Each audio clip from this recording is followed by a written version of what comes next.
And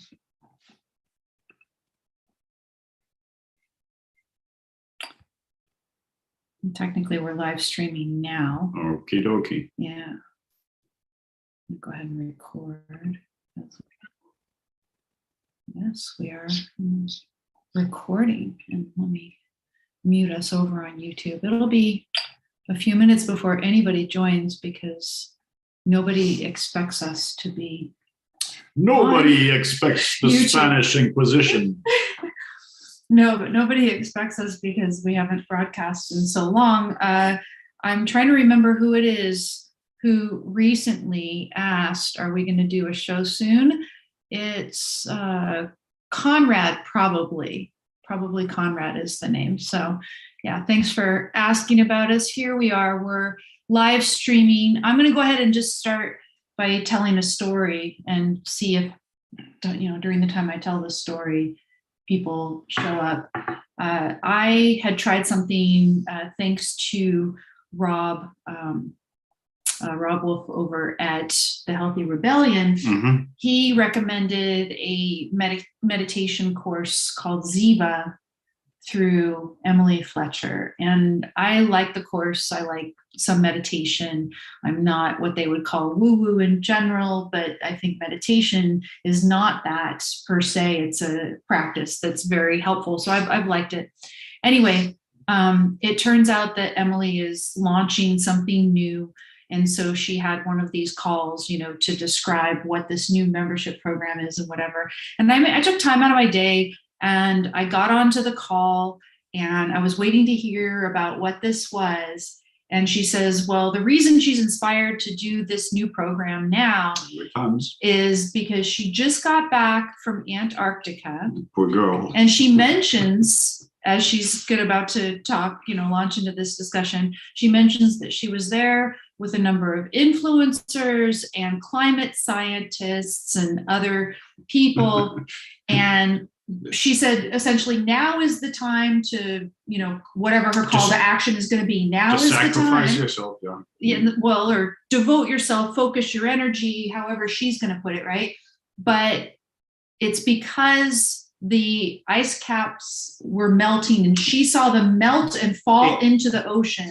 In front of her very eyes. And so I had to leave the call at that point. I really like Emily. I really love that she teaches Ziva to everybody, this meditation practice. And I think it's got a lot to it. And she's choosing at this point, I guess, to channel her energies in a way that addresses the coming climate catastrophe or something. And so between that and the war and, the COVID stuff and the WEF is after us and everything else. And now we're going to have the food shortage. I'm sorry, I turned it off. I just can't.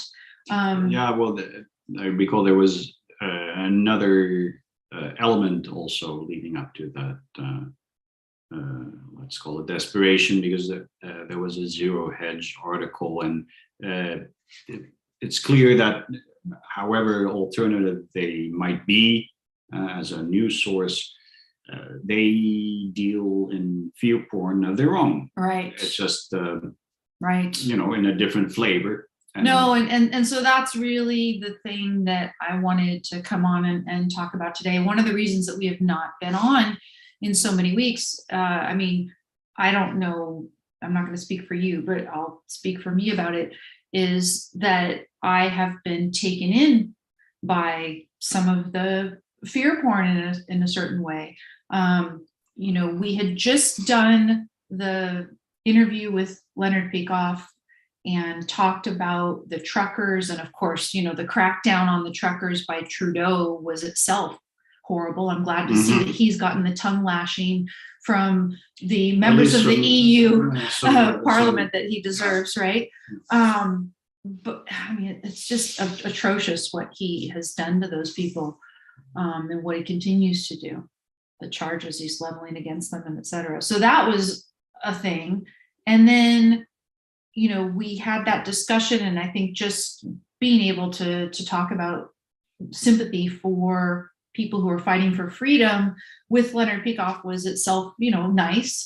And then immediately we go into this war disaster with Putin deciding to invade Ukraine and a whole bunch of new fear porn that comes along with it and everything else. And I just, it was too much. So I'm sorry, I kind of wimped out a little, coming and doing these things. But, this is, and also I figure, well, what really do I have to offer? Now, I'm going to ask you in a minute what you think about the Russia situation, and you've been digesting actual, knowledge. So I no pressure, right? I've been digesting propaganda. Well, I think, but some and not, right? I mean, I guess it depends, right? Because some of the stuff you have is more just here's the factual.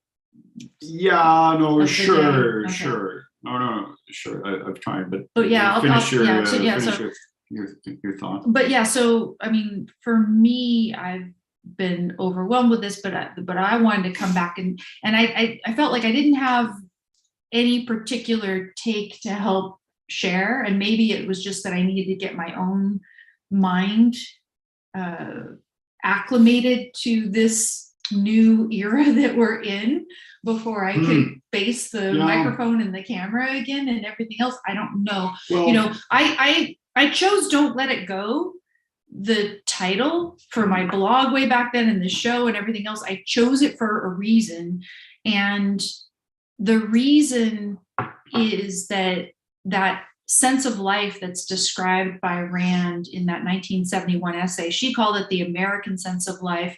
I would call it now the individualist sense of life. It's the sense of life that supports the, ethics of individualism and the politics that would properly be built on that.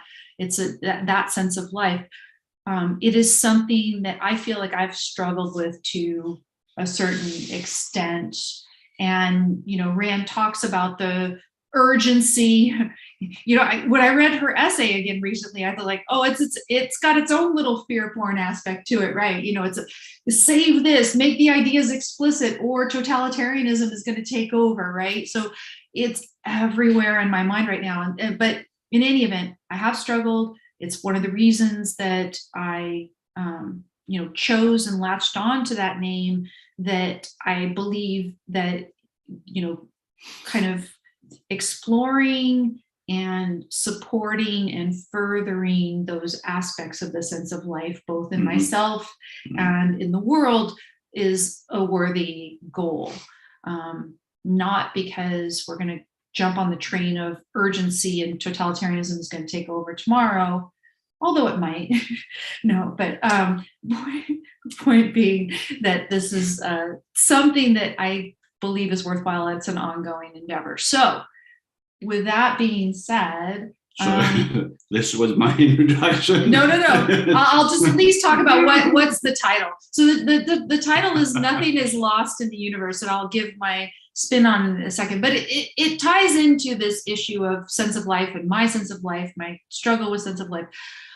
For better or for worse, I learned in the last few years that for better or for worse, my sense of life comes predominantly from my grandmother, who I realized, again, only a few years ago, that she was probably the one who primarily raised me through the first few years of my life. And I think that resulted in a kind of advantage that I had comparative to what I might have been exposed to otherwise. So I think it was a good thing overall. My grandmother probably had a little bit of her own struggles as well, and I don't know how much. Don't we all? Yeah, no, of course. So, but anyway, one of the things she used to talk about is, I have little phrases that I will, bring out from my grandmother, because there's a lot of things she tried to teach me when I was young. And one of the things she'd say, if you lose something, she'd say, nothing is lost in the universe. That essentially, it's somewhere, you're going to find it. And it's a very optimistic and fun way to put that. And I'll give my spin on it later. But in any event, other things that were fun, she'd talk about hope. Hope is just a little bit better than despair. She'd have the phrase, well, I mean, really, because she'd say, hope is just this positive emotion, and it's what you do that's important. Hope is just a little bit better than despair. So it was constructive, right? We don't hope we know, we don't try, we do, she used to say. She used to talk about, with respect to duty and things, don't should on me, she'd say. And don't should on yourself, don't tell yourself should. You could do things and think about it from that. So there's a lot of great things that I took from her. Anyway, so this is one of them. I'll explain a little twist on it, how it does the show later. But so that's a little more positive thing that I will now add, just from your perspective, you've been not upset to have a break a little bit for a few weeks too, I assume, and digest all of this, right? Okay, so let's see if I can manage to start there and sort of unite my thinking with yours. In conclusion,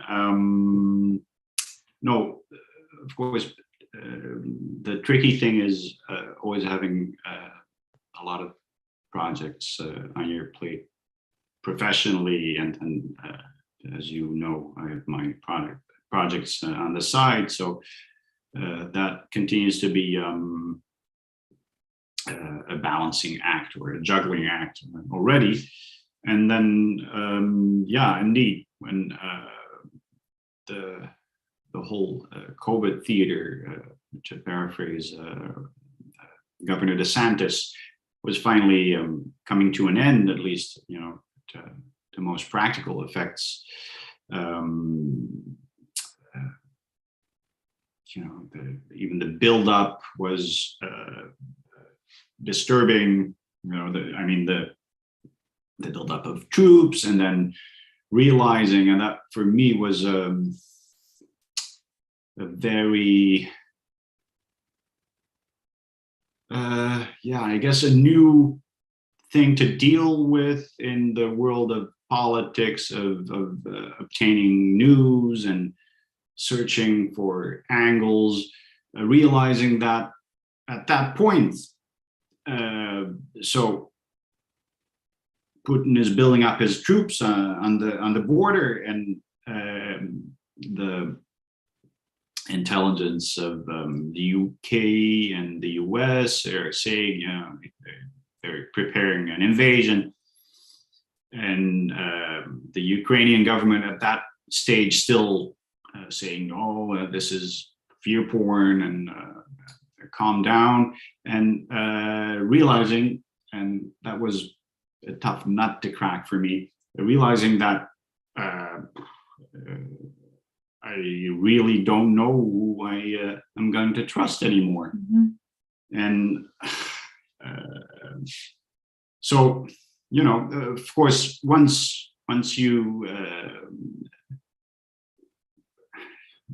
are past a certain threshold in doubting all these official statements, because you realize, well, you mentioned the truckers, of course, and then you see the veneer of cloy, respectability, and I'm talking about Trudeau or Trudeau right now, right? And what he is actually, what he's effectively doing. And there was, of course, an excellent interview on Barry Weiss's Substack today about this too, how people are retroactively sanctioned, which is in itself a dictatorial thing to do, because you sponsor movement A, and then they take measures against movement A a number of months later, and then all of a sudden they can block your account and do all sorts of things. Anyway, so I really felt in no man's land, and then the pressure. So that's one thing I believe that comes with this world of fear porn that we're in. The pressure that you're under constantly to, in JP Sears' words, pick a side on a number of issues, and even Will Smith slapping. Well, Chris Rock, right? There's some side you have to pick about some interpretation of that event, right? And that's completely useless. But I also think, and regardless of the extent to which this has been stimulated by big tech, and this is stimulated by parties such as the World Economic Forum, because ever since the Club of Rome, they have these plans for humanity, right? And the fact is,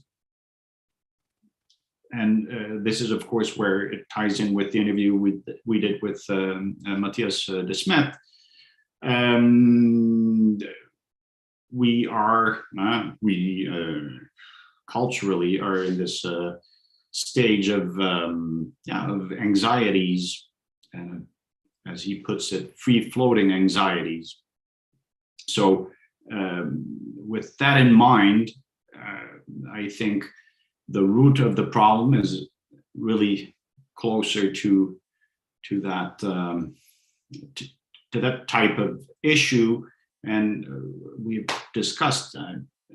Honestly, don't remember whether we discussed it online, but we discussed it in other situations. Certainly, when you talk about sense of life, is this really like the sublimation of ideas, or is part of this effectively shaped before we as children we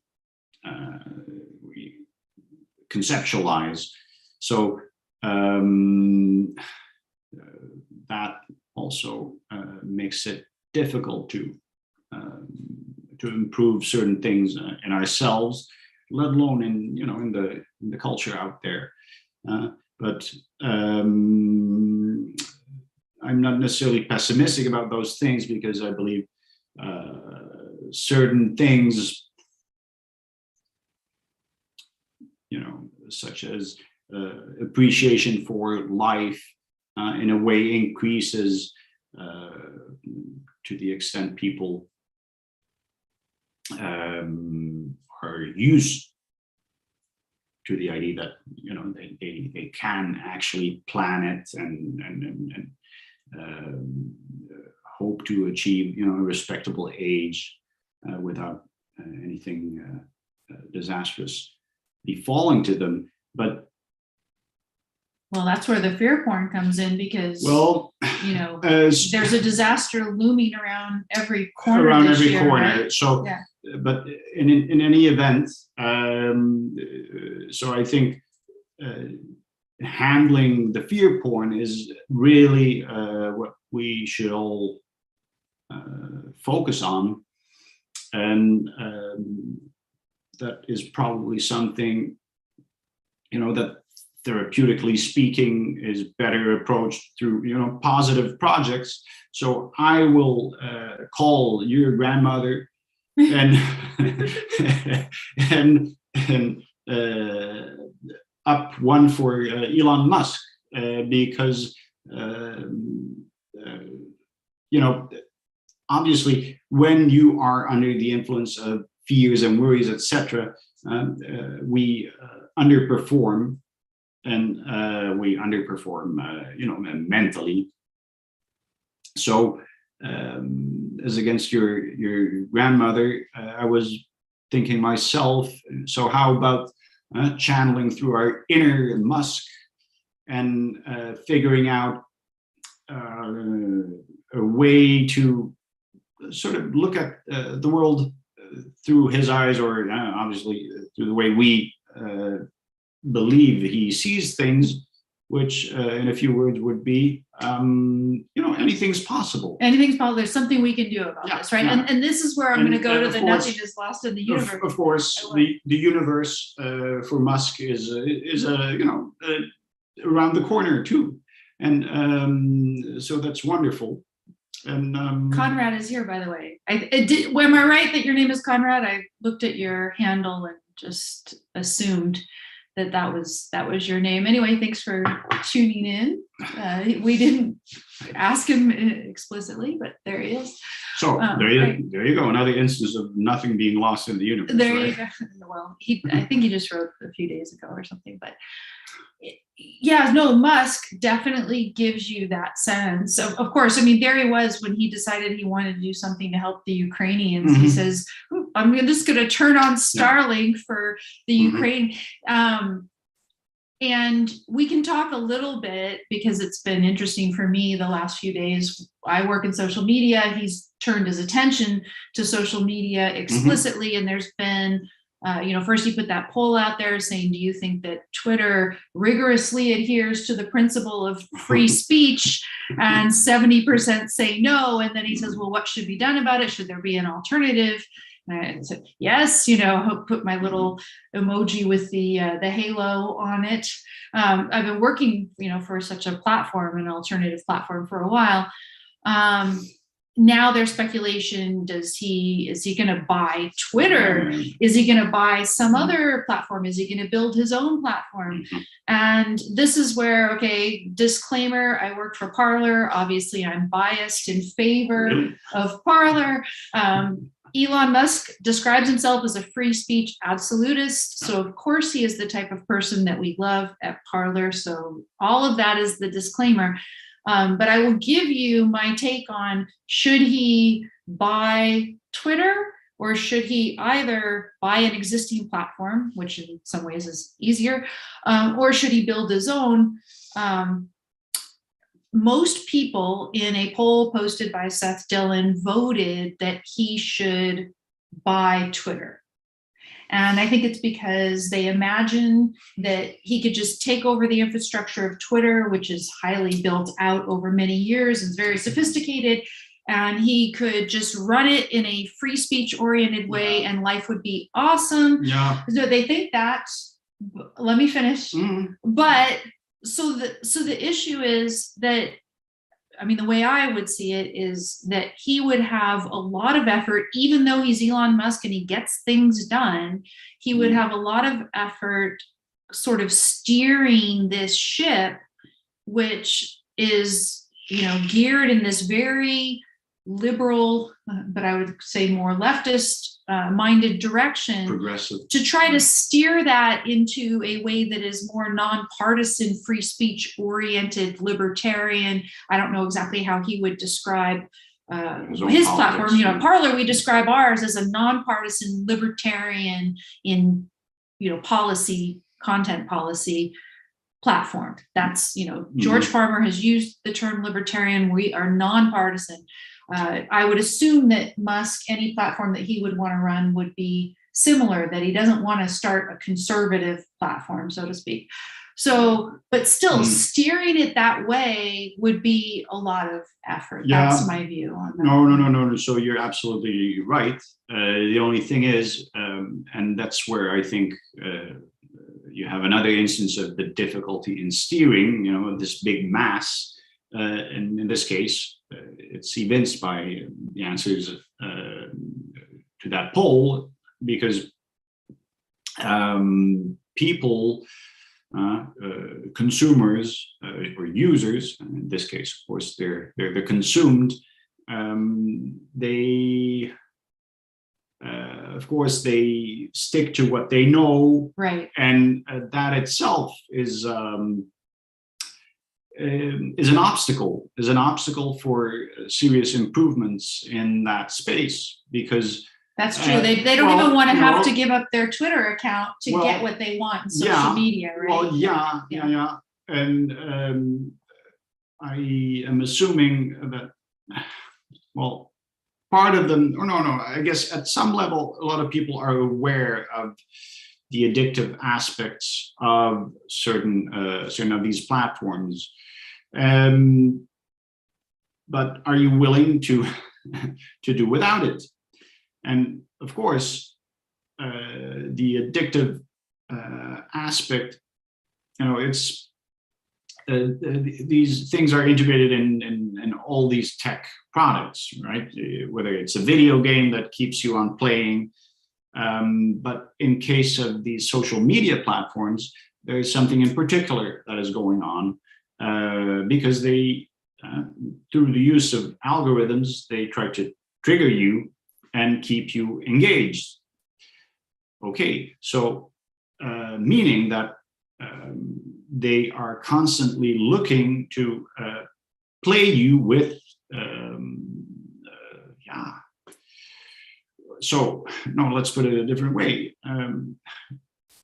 They have a vested interest in continuing fear porn. Right, definitely. And so that is where, and even such an issue as the one Musk called attention for becomes in itself sort of this, this little scene in the whole senseless back and forth of they call it kabuki theater. No, and that's another reason it's self-perpetuating. Another reason I would not buy Twitter, because it's got all those algorithms as baggage too. Yeah, right? and so, well, that is exactly my point.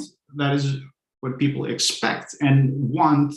Even if at an unconscious level, they want to be triggered. And then if you compare it to Parler, where you are not subjected to this influencing, this type of manipulation, your feed is simply not well, let's say it's boring in a sense, because it is exactly what you selected. And so you are not triggered in the same way Facebook or YouTube or Twitter. TikTok, we can only imagine. I've heard crazy things about TikTok. Yeah, okay. So they sort of do more or more shamelessly what Facebook does too. So I think somewhere in that chain of responses, we have to look for an improvement. Yeah, no, and I think whatever he chooses to do, he has the ability to improve this space. It is a bit different though than saying, okay, I'm gonna build a spaceship that can take us to Mars and back, because that is a physical problem to be solved. And in this, you are talking about a huge infrastructure with lots of people and cooperation. There are certain things. So for instance, if you want an app, there's app stores that you have to decide how you're going to deal with if you have a free speech policy and theirs conflicts with yours. And at Parler, we have a certain way that we've established, et cetera.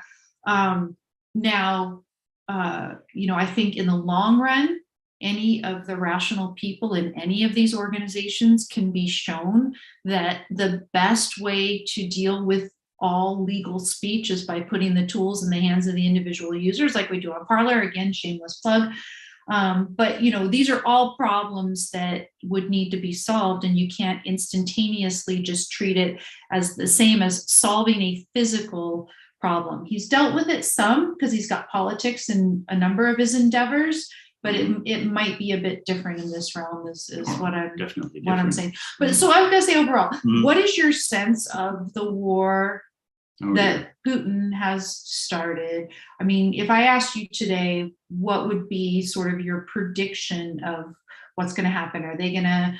Why is she doing this to me? No, but and you can qualify it all day long. But I mean, do you have any sense of it? You could say I don't have a sense of it, and here's why. But you have been consuming more of that news than I have. So So we all have our favorite sources of fear porn. But no, okay. So even now, the Russians have stated that they are going to diminish or even retreat,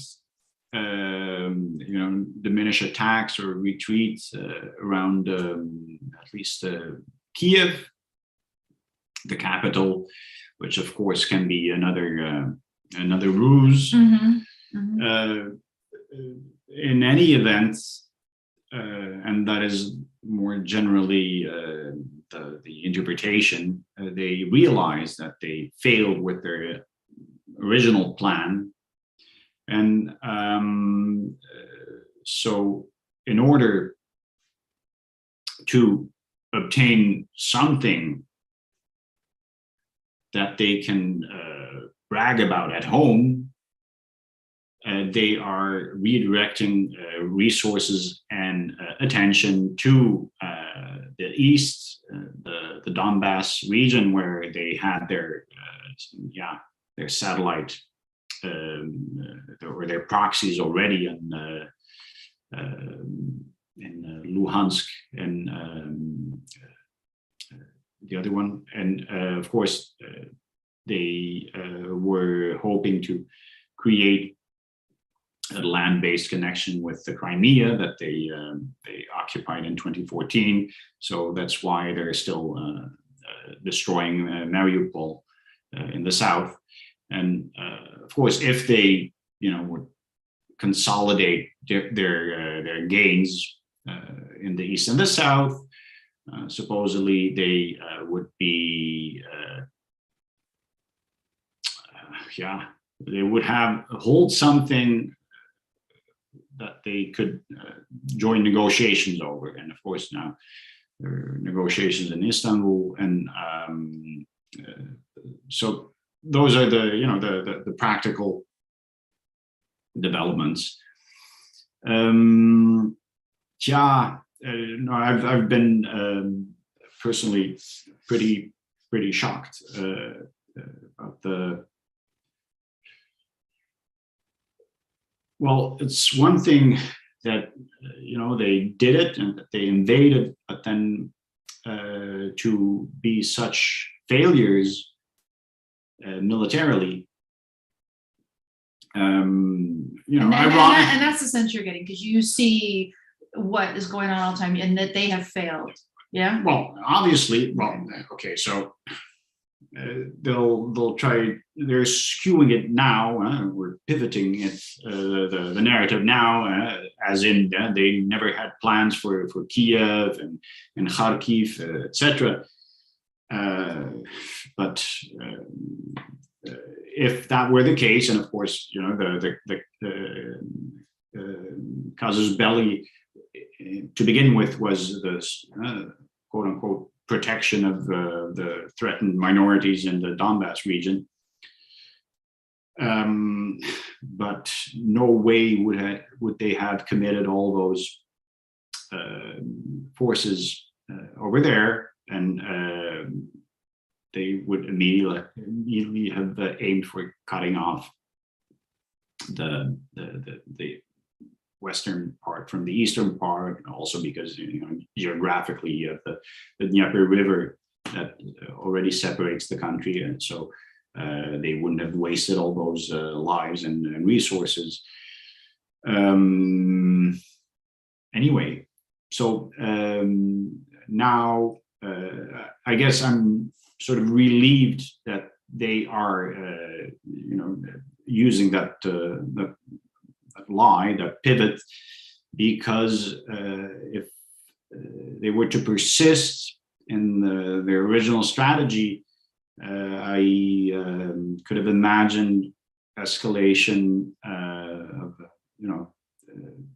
towards use of what they call weapons of mass destruction, for the simple fact that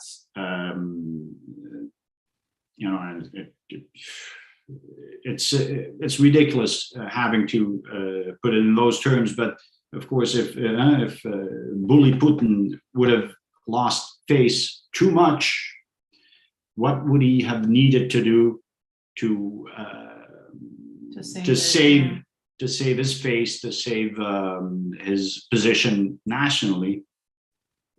And now, because they're pretending that, this never happened, basically, they can sort of claim great progress and great wins now. And of course, that is something that I have found fascinating, and that sort of ties in with my own consternation and realizing, not knowing who to trust anymore. In this case, okay, so the positive thing is that there are all sorts of people online, independent people, and who are piecing together information that they can get, and then they'll check it against all sorts of metadata, geographical data, do you have recommendations of these people you could share? Gee, I like the Enforcer channel. Yeah, sounds a bit silly, but so he's a veteran, and he does groundwork of checking himself. Then there's a security channel on Telegram that I follow. But so Leon Udler with UDLER. But more and more of the information that you do get in the end is propaganda of one kind or the other. And so you have to sort of wade through that and sort out what it is that you can conclude from it, and what it is that you definitely can't. And so, yeah. Anyway, so the closing thought about this was that you realize how much of all of this is this game of mirrors, right? So the question is, so the $64,000 question for this whole special military operation in the first place is, did they actually believe they were going to take over Ukraine in 4 days? If so, and apparently they did believe that, why? Why did they believe that? Right. And so the interesting thing, of course, is that with Putin's speeches right before and right after the invasion, you realize he has this vision of a grandeur and the Russian Empire and the disaster befallen by the blunders during the Soviet era, meaning that they created the federation, whereby in his eyes, they created this fake state, Ukraine. So, okay, so if he does actually believe that, that means that, yeah, what we look at as propaganda is, his actual beliefs. And you also see how having beliefs that do not correspond with reality are gonna get you gonna get your ass whipped at some point. And it does mean, I think, and that's my general my overall answer to you would be, and my overall answer to myself. So, okay, so there's nothing really you can, or nobody you can trust a priori, but the essence is, and it's a bit of a bunch of cliches, I guess, but to retain your own sense of critical thinking, to retain your outside perspective in all circumstances, and not get stuck in any narrative, not in the narrative of the Ukrainians either, but you see all these people seeing only what they can integrate inside their worldview, and of course demonstrates how disastrous the results can be, because this might end Putin's rule too.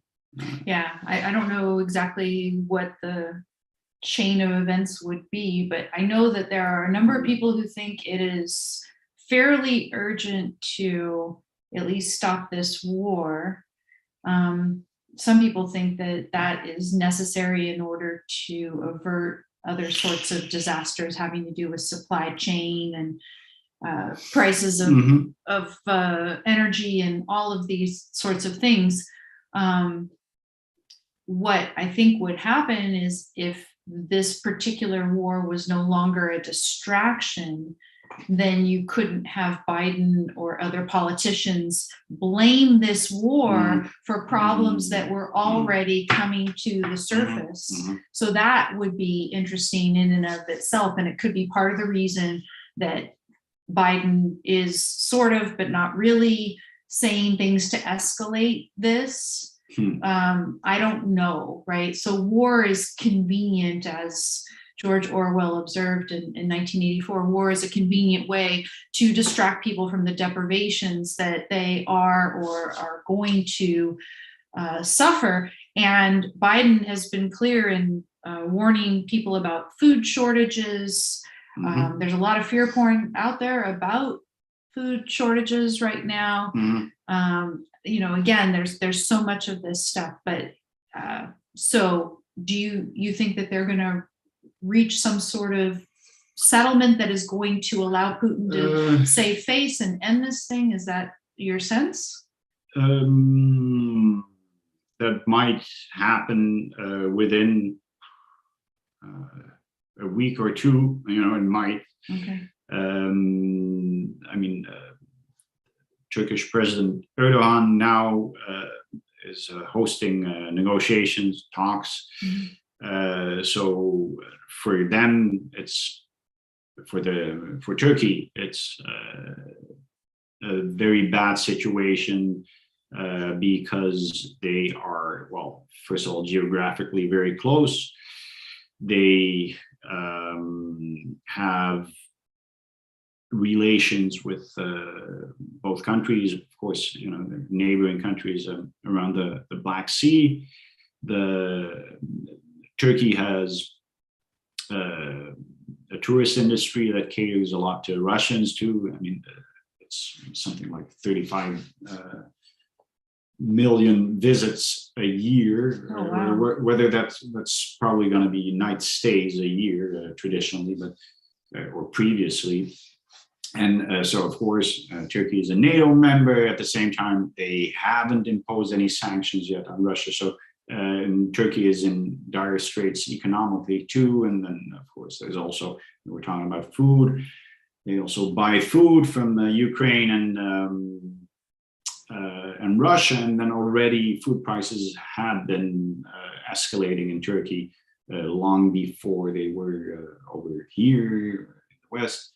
So you can understand how Erdogan has a motive to do whatever he can. Then you combine that with the Russians pivoting their story, and the fact, of course, that they're hiding the actual losses they're incurring. So and they want to present some sort of a win. It could materialize over the course of a week or two. Then, of course, what would happen after is not at all clear. That's the thing, because it certainly doesn't seem like it's going to be a stable equilibrium. So yeah. So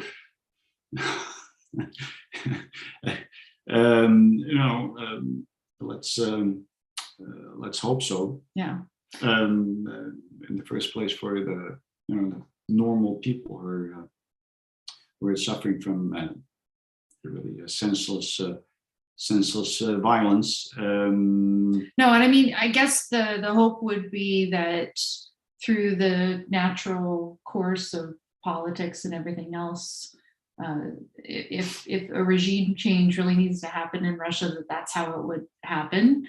And if there was, kind of space away from this, it wouldn't have to happen through escalation of war with the United States, which probably is not the best option right now. No, but well, okay. So that was another. I forgot to mention that. That was also a clear walk back, pivot on the Russian side. That the government spokesperson Peskov, I believe, said the other day that, and this was in clear reference to their statements before about, they're not ruling out the use of nukes, that they would only do so in case of the existence of the Russian state being threatened,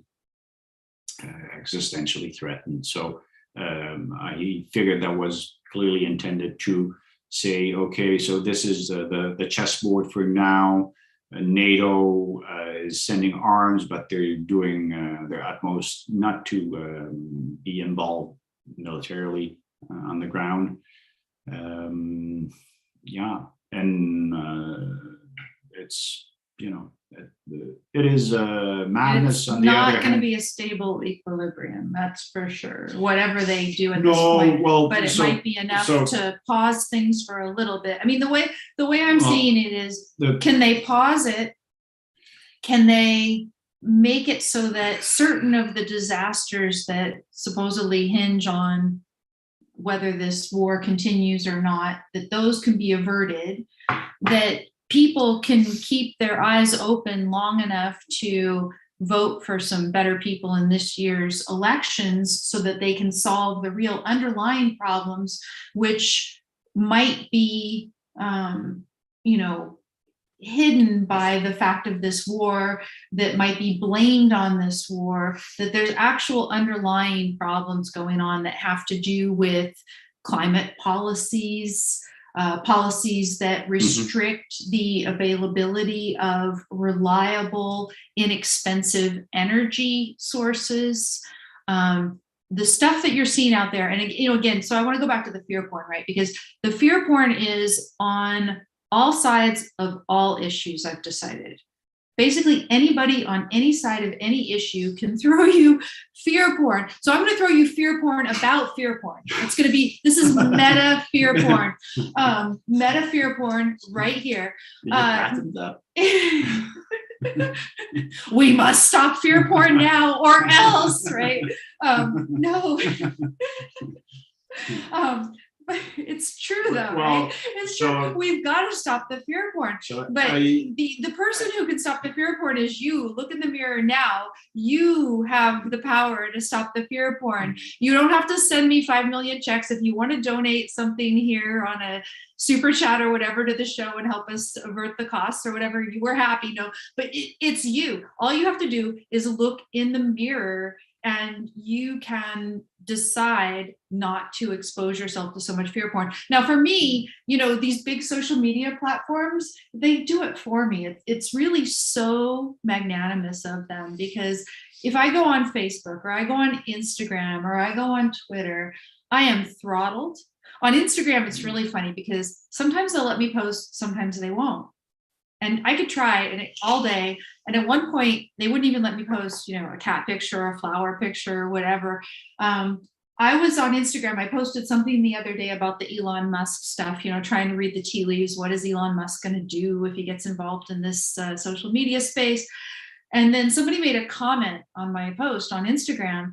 And I just wanted to reply to the comment. That's all I wanted to do. And Instagram would not let me do it, right? My translation is that these big platforms are so scared of what Musk might do in this space that fear porn of their own. Yes, no, but I'm saying that they're worried about it personally, and that they, somehow Musk and being optimistic about his involvement coming in and, sort of cleaning up this town. I'm starting to think of the Old West, I'm going to come in and clean up this town or whatever, some cowboy might do. Musk is going to do that. They're terrified of that. And you're not even supposed to discuss it, certainly not in any kind of an optimistic way. But yeah, I mean, I work for Parler. We're not a big competitor of these platforms yet, but I am the enemy. And so, yeah, I'm throttled and everything else. And so I'm not on those platforms very much. I don't get too much of the fear porn. But what is true is that in any of the news stories, liberal, conservative, whatever, there are these fear porn angles. And so what I have seen in this space, that, this is my introduction, what I've seen in this space about the coming food shortages and stuff is you'll see one commodity that is an input having to do with our food supply. So it could be fertilizer or ammonia, whatever it is, and they'll show you the cost graph. And it will be, for years and decades or whatever, it's this low cost, it's down low on the y-axis, you're just seeing this little bump like this. And then suddenly, boom, it goes up exponentially, and the hockey stick. Yeah, the hockey stick. And it goes up in the last year, in the last however many months, who knows what the x-axis exactly looks like, but it's always this. It's like boom, boom, boom, boom, boom, boom, right? And then it's like, look, this is horrible and we're all doomed. And that's what I've been seeing. And you have to take into account certain things, right? You have to take into account what percentage of the overall price of the particular commodities that you're worried about is reflected by the price of this one input, right? So if you say, okay, rice, fertilizer and rice, what percentage of rice, is reflected with the fertilizer, other, foodstuffs as well. We'd have to have a more sober discussion. You can't just have these hockey stick graphs and then go and need blood pressure medication immediately. It's got to be something a little more reasoned. And then the other thing is that we have to take into account, now, not everybody is Elon Musk, but there are a lot of people in the world who have the ability to solve problems and who are concerned about these problems. So it's as if, okay, this problem exists and the hockey stick exists and there's nobody anywhere who wants to do anything about it and we're doomed. And that's what you would believe, right? Well, but okay. There are a lot of people who are trying to figure out solutions and ways around and et cetera. Yeah. And so, to know that those people are out there and to focus our efforts on getting obstacles out of their way, or helping them connect with other people who want to help the solutions happen, connect supply with demand wherever you can, et cetera, et cetera. Yeah. So it's that having that can-do attitude. And so this is where I'm going to bring the title in. Let me bring my Nothing is Lost in the Universe title to this show, because there are people out in the world looking at these problems and they have solutions, and we just need to connect the people with the solutions to the people who are actually dealing with the problems, and doing everything that you can to either facilitate that or at least remove obstacles to people having solutions. So, right now, if it means putting our energies towards that, there's going to be a pause in this war, that people are going to have a certain amount of time to choose better political leadership to make sure that the WEF and their proxies are not going to be able to latch on to this latest disaster or continue to exploit the COVID stuff, or to put out more climate fear porn, and that we can get better leaders in who are sober and actually get us on the right track again. That's what I want to put my energy towards. Sure. No, I concur. The only thing is, it really is when we are subjective fear that we are less able to, to connect dots and to proactively look for solutions. And it's basically how they try to sell us these ideologies of climate disaster, which was the most prominent. Yeah, there was a question or two that I was also going to get into. No, go ahead and finish. No, we will. No, because it's and that trick, of course, is old as the world. Having people fear something is an effective motivator,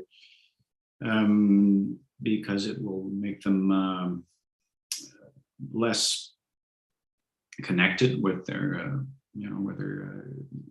own critical mind, and make them more open to suggestions from other people, from authorities. But no, I mean that's the thing that's interesting about the Matthias Desmet's theory about how totalitarianism takes hold. And I don't know that it's his theory, but he's the one who has given it. Yeah, he's given it the best application, probably during this coronavirus era, during the pandemic era. But right now, after again the sort of denouement of the pandemic panic, there's these different competing things that are trying to vie for your attention. If the free floating anxiety can no longer be focused on COVID, which I think that ship has sailed, it's got to go somewhere. Where is it going? Focus on someplace else. And where I think it should go is on not letting the politicians take away our freedoms because of either the war or the food shortages or the climate thing or whatever other stupid fear porn thing you can have. Fear porn. So part of that is this, this merging with the mass, and then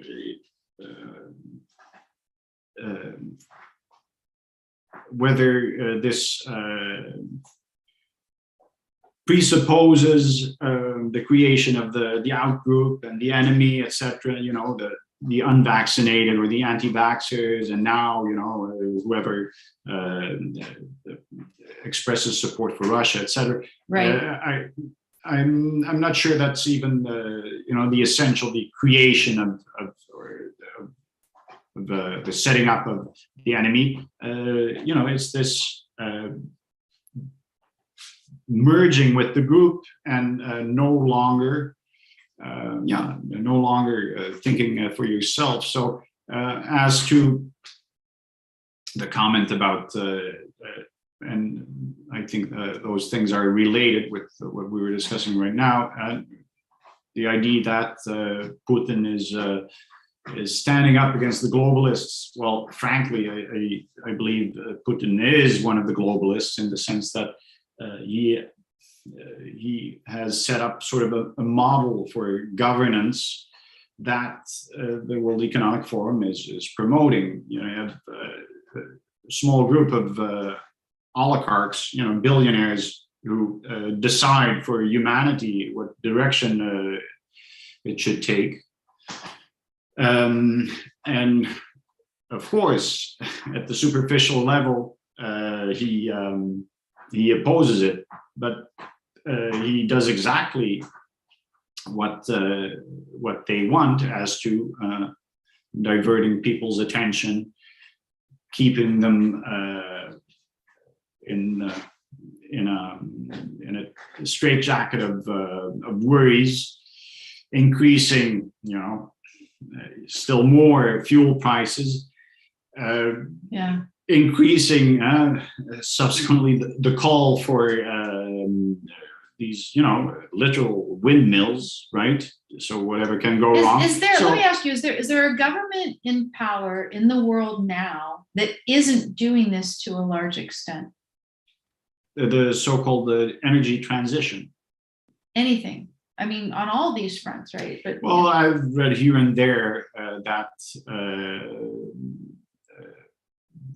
some governments are reconsidering either the closing of their nuclear reactors, considering building new nuclear power plants. So there is some movement, but yeah, you know. But where? Someplace livable? Yeah, but I'm saying, no, you know, but I'm half joking. listen. Yeah, no, okay, but compare it with the picture I tried to paint of Putin, you know, believing he was going to send his troops, and of course, somebody wrote correctly that due to corruption, probably they never had any real sense of the material condition of material and troops, etc., etc. But anyway, so you believe I'm going to send my troops, and people are going to be standing by the road, the Ukrainians, and because they don't exist anyway, so they're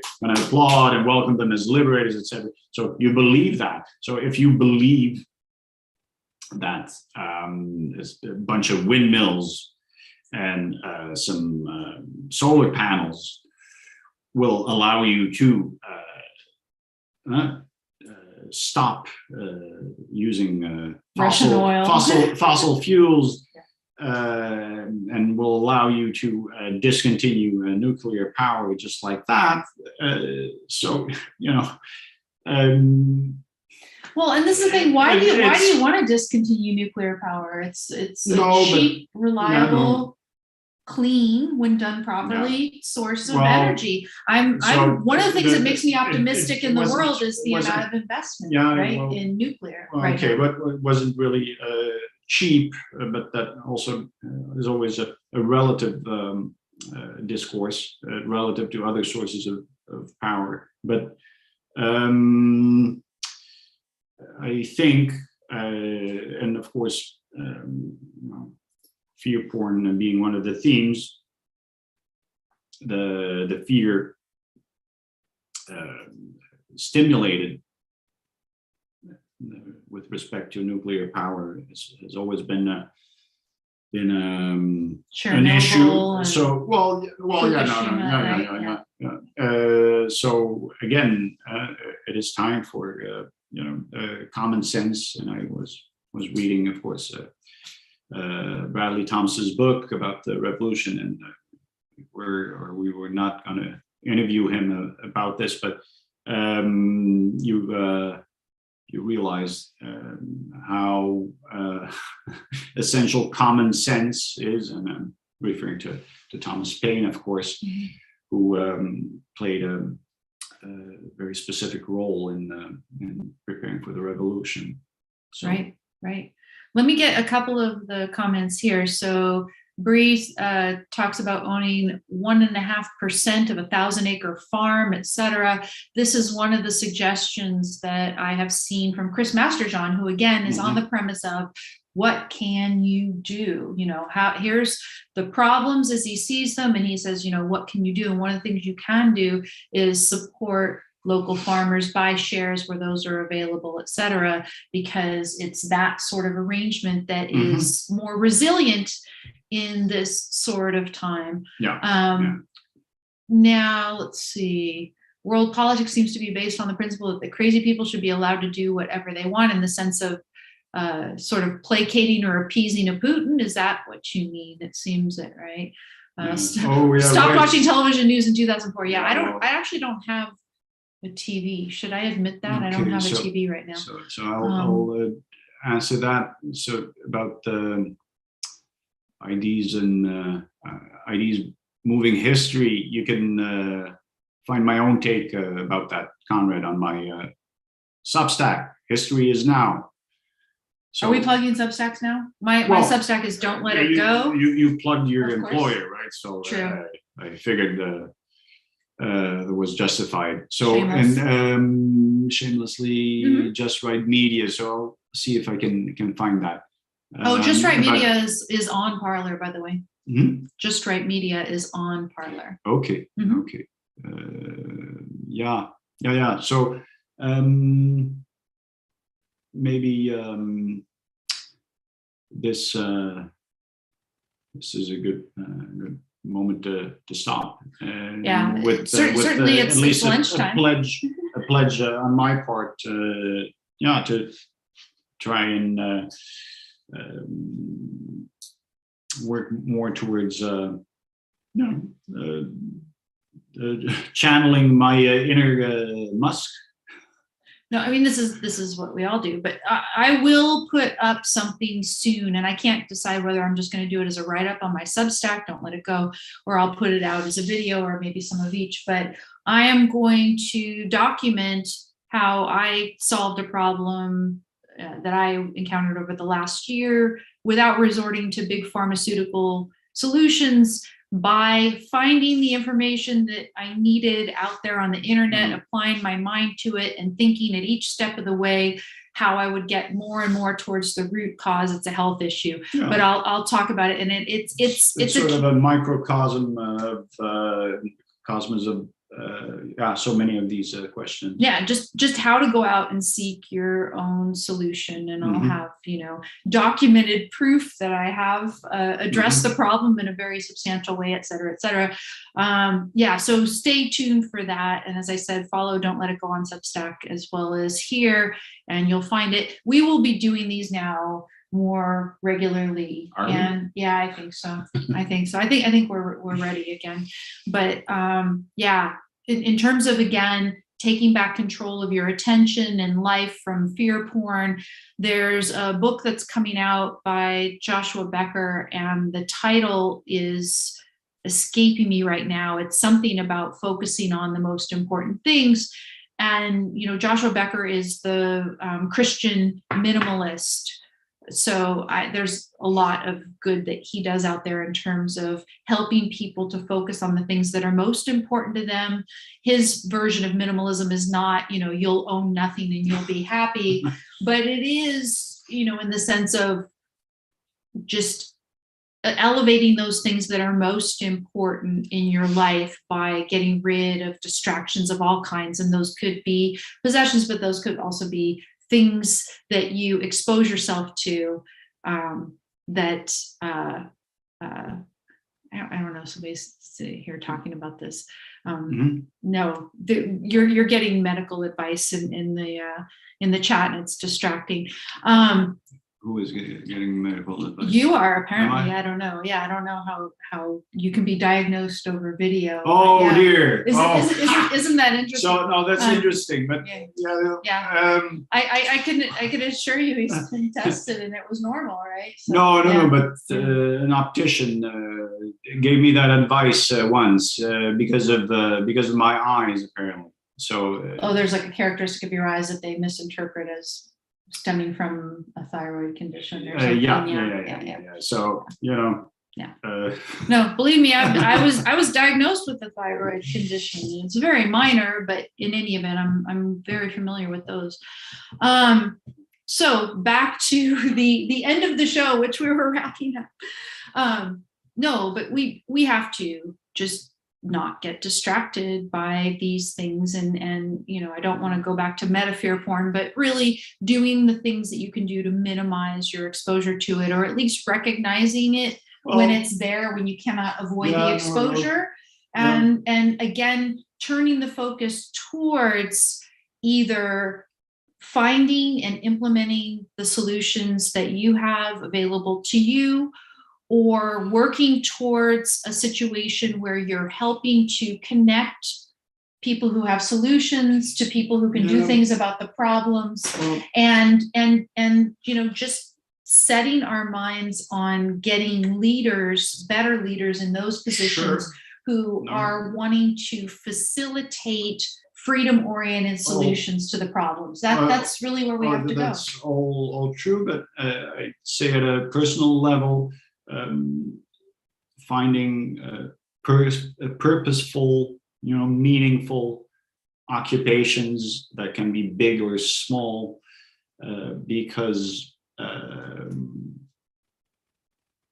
we need that as thinking animals, and not having a sense of purpose makes us vulnerable to all sorts of manipulation. So that's where I would say, filling that space of anxiety with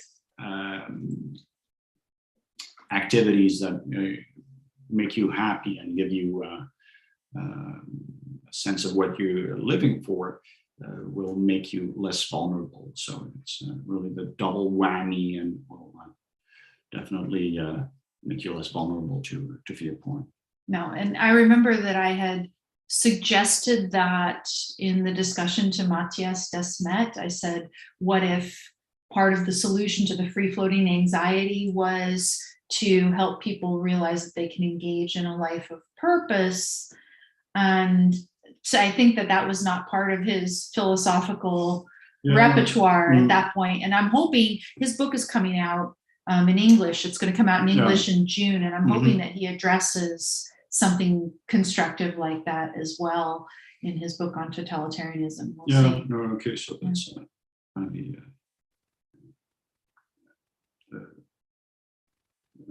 I'm going to see if I can find it. Okay, excellent. Thanks, everybody. We will be back. We'll set up a regular time of some kind so that you can know to tune in at that time. But thanks to those of you who hopped on and joined the chat while we were live. So what do? I think we ended over here. I forgot how we end this thing. We say bye, right? I think that's right.